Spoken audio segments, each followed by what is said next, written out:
नमस्कार दोस्तों, मंडे के लिए कितनी तगड़ी न्यूज आ रही है जिसको देख करके खुशहाली छा सकती है इंडियन मार्केट के अंदर। और इंडिया के लिए ये एक बहुत पॉजिटिव न्यूज है। सेकंड चीज, कैम्स के स्टॉक के अंदर 80% गिरावट हो गई। ऐसा कैसे हो गया? और काफी सारे लोग इस समय पे एकदम से सरप्राइज हो गए, ये क्या हुआ, क्या इन्वेस्ट कर दें क्या नहीं करें, इसके बारे में डिस्कस करेंगे। पुतिन का भव्य वेलकम जिस हिसाब से इंडिया में हुआ है, कैसे हुआ है ये देखेंगे। और इसी के साथ साथ अगर आपके घर में बच्चे हैं तो उनके लिए इन्वेस्टमेंट प्लानिंग कैसे कर सकते हैं ताकि एक अच्छे रिटर्न्स हम एक्सपेक्ट कर पाए, इसलिए एक ऐसा म्यूचुअल फंड भी डिस्कस करेंगे जो सिर्फ एक्चुअली बच्चों के पर्सपेक्टिव से काफी अच्छा दिखता है। सो मेरा नाम है अभिषेक उपाध्याय, आप देख रहे हो कॉफी थिंकर्स। शुरू करते हैं वीडियो। तो शुरुआत करते हैं आरबीआई के रेट कट से, जिसका इंपैक्ट एक्चुअली मंडे की मार्केट के साथ साथ आने वाले टाइम पे भी बहुत बड़ा होने वाला है। आरबीआई का जो रेट कट है वो 25 बेसिस पॉइंट से यहां पे अप्लाई हो चुका है।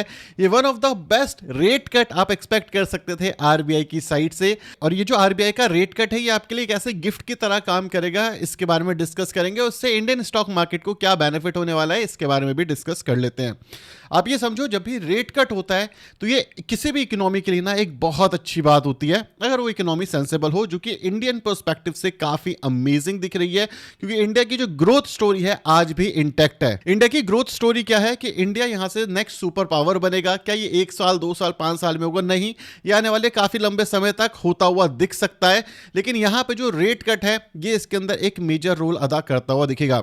एग्जाम्पल के तौर पर, अगर किसी इंसान ने फ्लोटिंग इंटरेस्ट रेट के ऊपर घर खरीदा हुआ है और उसके अंदर उसकी जो ईएमआई कॉस्ट है वो 10,000 है, और जब आप ईएमआई का भी ब्रेकआउट करोगे तो वहां पे कुछ परसेंटेज उसकी जो ईएमआई है वो इंटरेस्ट में जाती है और कुछ परसेंटेज प्रिंसिपल में। तो जो इंटरेस्ट वाला पार्ट है वो आपको कम होता हुआ दिखेगा, मतलब ईएमआई के अमाउंट में आपको कमी दिखेगी। तभी लोन यहां पे फ्लोटिंग इंटरेस्ट रेट पे लिए होंगे। सेकंड मेजर बेनिफिट, अब यहां पे जो कंपनीज हैं ये लोन लेना शुरू करेंगी। आप ये समझो, किसी भी कंपनी को ग्रो करने के लिए हमेशा लोन की जरूरत होती है। अगर एक छोटी कंपनी है, उसे अपने आप को एक्सपेंड करना है तो लोन लेगी वो। लेकिन अगर लोन के जो प्राइजेस है वो काफी ज्यादा महंगे हैं तो कोई भी कंपनी उस समय पे लोन लेना पसंद नहीं करती। अदरवाइज जो ईएमआई आएगी कंपनी की भी, वो भी काफी हैवी आएगी और प्रॉफिट करना मुश्किल हो जाएगा। लेकिन जब इंटरेस्ट रेट कट होते हैं तो काफी सारी प्राइवेट कंपनियां लोन लेना शुरू कर देती हैं, जिससे वो एक्सपेंड करती हैं, और एक्सपेंड करती हैं, कंपनी का साइज बढ़ता है, कंपनी का साइज बढ़ता है, प्रोडक्शन ज्यादा होता है, प्रोडक्शन ज्यादा होता है, नौकरियां ज्यादा जनरेट होती हैं, नौकरियां ज्यादा जनरेट होती हैं, कंजम्पशन ज्यादा होता है, कंजम्पशन ज्यादा होता है, मतलब इकोनॉमी में बूस्ट आता है। और यह चीज होता हुआ दिख सकता है जब इंटरेस्ट रेट बड़े होते हैं, तो इसी का उल्टा होता है। ज्यादातर कंपनियां अपने डेट को रीपे करना शुरू कर देती हैं, जिससे वो कंपनी सिर्फ सस्टेनेबिलिटी के ऊपर फोकस करती है कि हमारी कंपनी अगले 2-3 साल तक चल जाए, उसके बाद रेट कट होगा तो हम यहां पे वापस से एक्सपेंडेशन वाले मोड में आ जाएंगे। जैसे जब जब रेट हाई होते हैं तो आप देखोगे काफी सारी जॉब लॉसेज होते हैं, ना प्रोडक्टिविटी होती है, बहुत सारा कहराम मच जाता है। तो अगर हम इस रेट कट को समझे तो ये हमारे लिए एक ऐसा डोज है जो हमारी इकोनॉमी को चाहिए ताकि ये और भी तेजी से फले फूले। अब ये जो रेट कट है ये सिर्फ बैंक्स तक या फिर जो लोन ले रहे हैं उन तक ही नहीं है। अगर आप जा रहे हो और एक छोटा सा फोन भी खरीदते हो जाकर के, ठीक है, तो वहां पर भी इस रेट का इंपैक्ट पड़ेगा। आपको सस्ते प्राइस पे लोन मिलेंगे। जो आजकल जो हमारी जिंजी जनरेशन है, जो बच्चे हैं, वो काफी सारा लोन लेते हैं, तो उनके जो ईएमआई कॉस्ट है वो भी कम होगी आने वाले टाइम पे, जिससे वो और भी ज्यादा लोन लेंगे और एज ए इन्वेस्टर हम लोग काफी पैसा बनाएंगे। थोड़ा सेल्फिश सा है, बट यस, जिसको लोन लेना है वो लोन ले गई, चाहे रेट थोड़ा सा ज्यादा हो चाहे रेट थोड़ा सा कम हो। इससे बेनिफिट आपको इंफ्रास्ट्रक्चर वाले सेक्टर में मिलेगा। जितनी भी कंपनी इंफ्रास्ट्रक्चर में काम करती हैं वो अपनी जो इंफ्रास्ट्रक्चर प्रोजेक्ट्स हैं उसको और तेजी से बढ़ाएंगी, और जो इंफ्रास्ट्रक्चर की डिमांड है वो भी इंडिया में आपको बढ़ते हुए दिखेगी, जिससे इंफ्रास्ट्रक्चर वाला रियलिटी वाला जो सेगमेंट है वो काफी तेजी से ग्रो करता हुआ दिखेगा। इसी के साथ साथ जो हमारी गाड़ियां हैं वो भी काफी ज्यादा बिकेंगी, घर काफी ज्यादा बिकेंगे। तो इससे क्या होगा? इससे अगेन ग्रोथ आएगी। टियर 2 टियर 3 सिटीज में जहां पे डिमांड पूरी तरीके से म्यूटेड थी, लास्ट क्वार्टर की जीडीपी में देखा गया कि टियर 2 टियर 3 सिटीज के अंदर जो डिमांड है वो वापस से जनरेट हो रही है। मतलब अब लोगों के पास इतना पैसा है कि लोग वापस से बाहर निकले और चीजों को खरीदना शुरू करें। एक बेस्ट चीज ये भी हुई है कि लास्ट 1 साल के अंदर स्टॉक मार्केट ने ऑलमोस्ट ना के बराबर रिटर्न दिए हैं। तो जो इन्वेस्टर्स आए थे अपनी एफडी तोड़ करके कि म्यूचुअल फंड में इन्वेस्ट करते हैं, स्टॉक मार्केट में इन्वेस्ट करते हैं, वो वापस जा चुके हैं, वो वापस से कंज्यूम करना शुरू करेंगे। लेकिन जो as a long term investor बाजार में आया है, इस बाजार को समझता है, इस बाजार के बिहेवियर को समझता है, वो आने वाले टाइम पे काफी अच्छी ग्रोथ अपने पोर्टफोलियो में देख सकता है, पोटेंशियल ग्रोथ देख सकता है। क्योंकि यहां पे जो ग्रोथ की अपॉर्चुनिटी है बढ़ेगी जब मार्केट में अनसर्टेनिटी है, जब मार्केट में गिरावट है, जब मार्केट में क्रैश आ रहा है, और एक ऐसा इन्वेस्टर इस समय पर टिका हुआ है जो एक्चुअली इन्वेस्ट कर रहा है, तो भाई वो पैसा बना ही लेगा। का, क्योंकि उसने सस्ते दाम पे चीजें खरीदी हैं। कई बार चीजें ये भी होती है कि यार क्रैश आ गया, क्रैश आ गया, क्रैश आ गया, इट्स गुड, आपको पता होना चाहिए कि भाई क्रैश आ गया, लेकिन एज अ इन्वेस्टर आपका क्या थॉट प्रोसेस होना चाहिए, अरे वाह क्रैश आ गया, अब आकर के मजा आएगा, इन्वेस्ट करेंगे। तो अगर आप एक लॉन्ग टर्म इन्वेस्टर हो तो ये जो टाइम है ये आपके लिए गोल्डन पीरियड है, जहां पे आपको एनएवी सस्ते प्राइस पे मिल रही है। अगर मैं स्मॉल कैप और मिड कैप की बात करूं, और लार्ज कैप के अंदर भी जो एनएवी है वो सही प्राइस पे मिल रही है।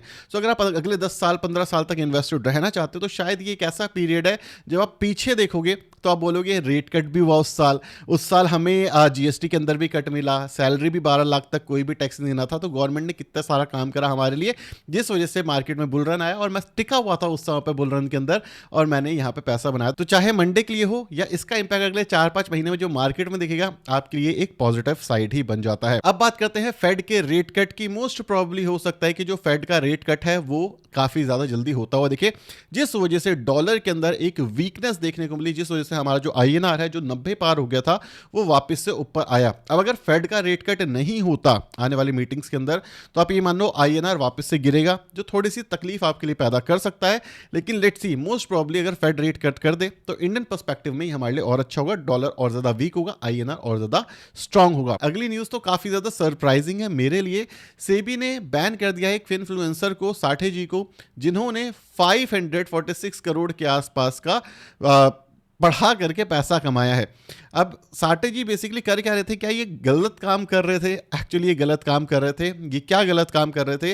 ये आपको एज अ एजुकेटर तो ट्रेन कर रहे थे, उसमें कोई गलती नहीं है, वो करना चाहिए, हर इंसान को पढ़ाई लिखाई की जरूरत है, इट्स गुड। मैं तो हमेशा फोकस करता हूं कि यार किसी को पढ़ना चाहिए, लेकिन ये यहाँ पे दे रहे थे trading tip with price action. और जो सेबी का रूल है वो ये कहता है कि आप कभी भी करंट मतलब लाइव मार्केट के अंदर ट्रेड नहीं कर सकते। अगर आपकी छोटी सी कम्युनिटी है तो आप करो, कोई दिक्कत नहीं है उसके अंदर, आप किसी से कोई पैसा चार्ज नहीं कर रहे, आप कुछ नहीं कर रहे, देन इट्स टोटली फाइन, आप एजुकेशन के लिए काम कर रहे हो। लेकिन अगर आप ये कह रहे हो कि भाई मेरे को आप पैसे दो और मैं आपके साथ ट्रेड करूंगा या मैं आपको टिप दूंगा, तो ये चीज़ एक्चुअली सही नहीं है सेबी की गाइडेंस के हिसाब से। इसी वजह से जो साठे जी हैं, जिनकी एड आपको इंटरनेट पर काफी बार देखने को मिली होगी, इनके ऊपर सेबी ने एक क्रैकडाउन करा और इनको बोल दिया कि 600 करोड़ के आसपास की पेनल्टी देनी पड़ेगी। इतना पैसा इन्होंने छाप लिया था, 600 करोड़, समझ रहे हो? यहाँ पे अच्छे से अच्छा बिजनेस नहीं छाप पाता सिर्फ एड रन कर करके। तो इससे एक और चीज पता चलती है कि डिजिटल मार्केटिंग काफी ज्यादा स्ट्रांग है।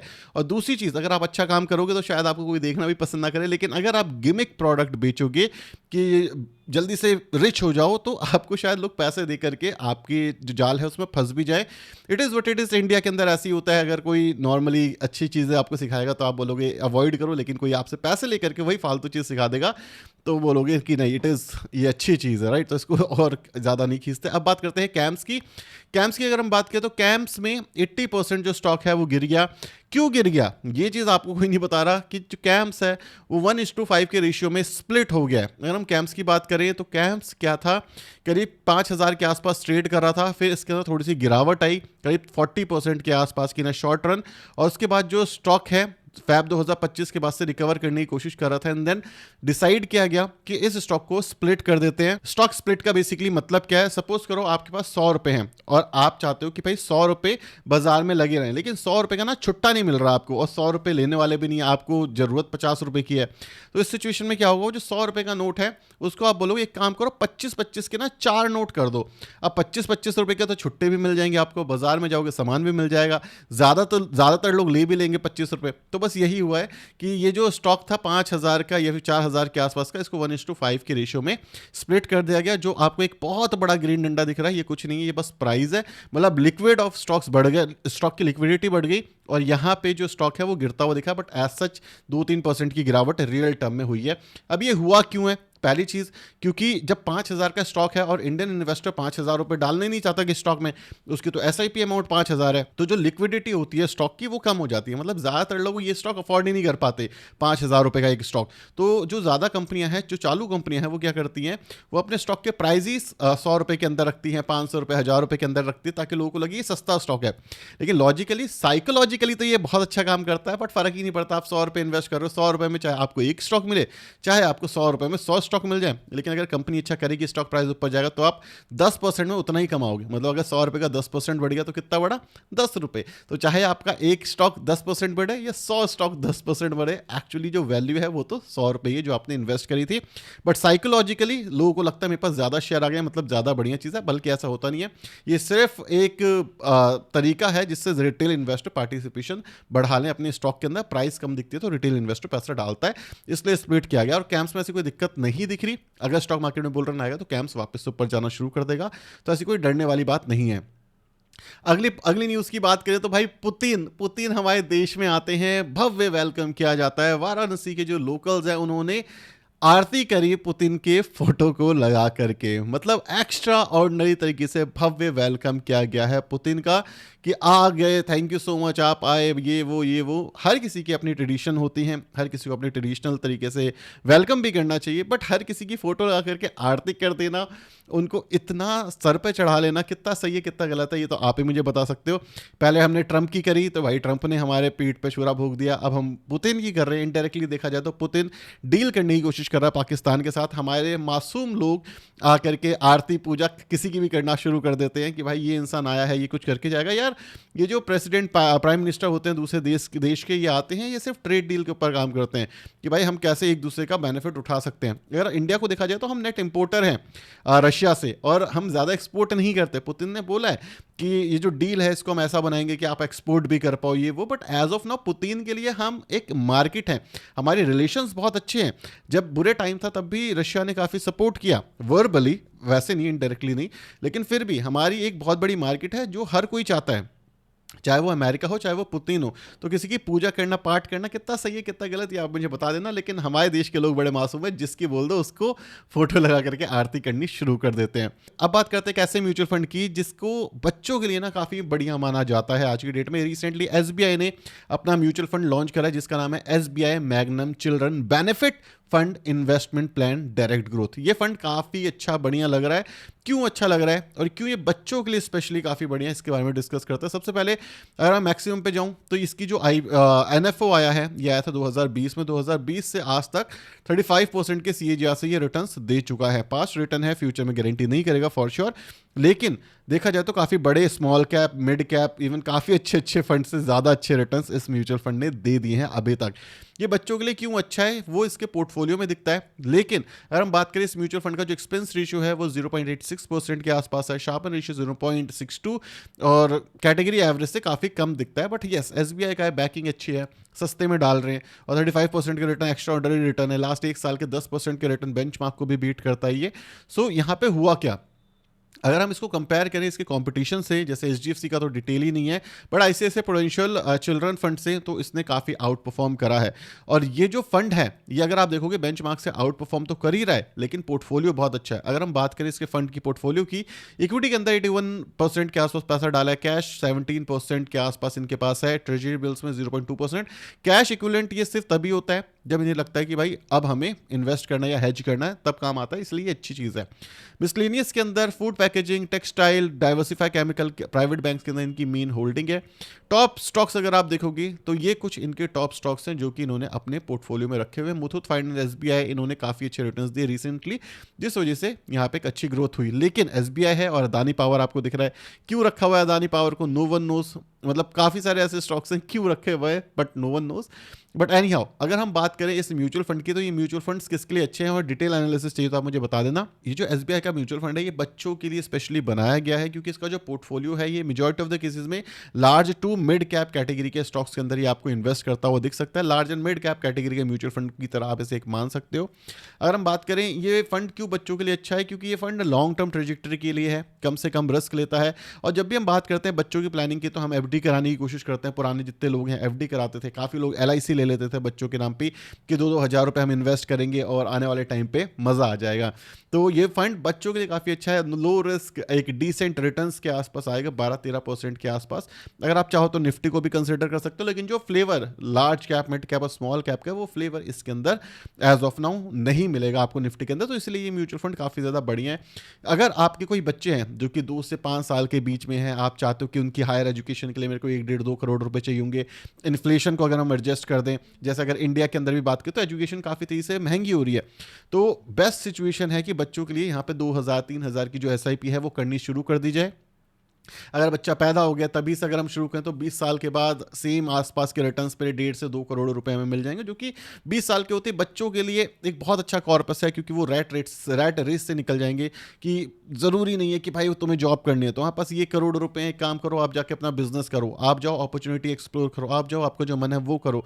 और काफ़ी सारे पेरेंट्स ये सोचते होंगे कि काश उनके पेरेंट्स ने ये चीज़ करी होती तो आज उन्हें जॉब नहीं करनी पड़ती। तो अगर आप एक बच्चे की फाइनेंशियल एजुकेशन को स्पॉन्सर कर सकते हो तो बहुत अच्छी बात है। अपना ही बच्चा है आपका तो करना भी चाहिए, और अच्छे पैसे भी उसके लिए छोड़ सकते हो। सिर्फ 2,000-3,000 की एसआईपी करके तो मेरे हिसाब से कोई बुरी बात नहीं है, ये चीज़ हमें फॉर श्योर करनी चाहिए। और एसआईपी एक ऐसा प्लान है जो आप गाड़ी के लिए करते हो, घर के लिए करते हो, बच्चों के लिए भी आपको ज़रूर प्लान करना चाहिए। और एसबीआई मैग्नम जो है ये one of the best children's plan है, जो आपको लो रिस्क हाई रिटर्न्स के आसपास की म्यूचुअल फंड बनता हुआ दिखता है। पोर्टफोलियो भी अच्छा है यहाँ पे, अभी आपको यहाँ पे एफडी भी देखने को मिलेगी, बॉन्ड भी देखने को मिलेगा, हो सकता है गोल्ड और सिल्वर भी देखने को मिले, स्टॉक्स तो हैं ही काफ़ी ज़्यादा इसके अंदर। तो बहुत अच्छा एक कॉम्बिनेशन बनाया हुआ है जिनको भी अपने बच्चों का फ्यूचर सिक्योर करना है। सो 2-2,500 रुपये अगर किसी म्यूचुअल फंड में डालना है तो मेरे हिसाब से ये mutual fund one of the best हो सकता है एज ऑफ नाउ अपनी कैटेगरी के अंदर। और 20 साल के बाद आप अपने पैसे ज़रूर यहाँ से निकाल सकते हो। आप पहले भी निकाल सकते हो, कोई लॉक इन पीरियड नहीं है, लेकिन अगर आप 20 साल को निकालोगे तो वो बच्चा भी एक बड़ा हो जाएगा, उसके नाम पे आपने एक सेविंग करी हुई है जो आप उसे दोगे कि बेटा ये तेरे पैसे हैं या बेटी ये तेरे पैसे हैं। तो अपने आप में एक खुशी मिलती है जो शायद आप चाहते कि आपके पेरेंट्स आपके लिए करते हैं, बट आप अपने बच्चों के लिए फॉर श्योर ये चीज़ कर सकते हो। और बहुत अच्छे अच्छे ऑप्शंस आज की मार्केट के अंदर खुले हुए हैं। अगर आप चाहते हो इसके ऊपर मैं एक डिटेल एनालिसिस करूँ या बच्चों को फाइनेंशियली फ्री बनाने के लिए आप क्या क्या कर सकते हो, इस पर एजुकेशन वीडियो बनाऊँ तो आप कमेंट कर सकते हो चिल्ड्रंस, हम उसके ऊपर जल्दी से वीडियो ले आएंगे। और रिटायरमेंट के ऊपर भी वीडियो आने वाली अगर आप चाहो तो। सो ये था इस वीडियो के अंदर। वीडियो पसंद आया वीडियो को लाइक और चैनल को सब्सक्राइब कर देना। Thank you so much for watching this video. Tata bye bye, signing of.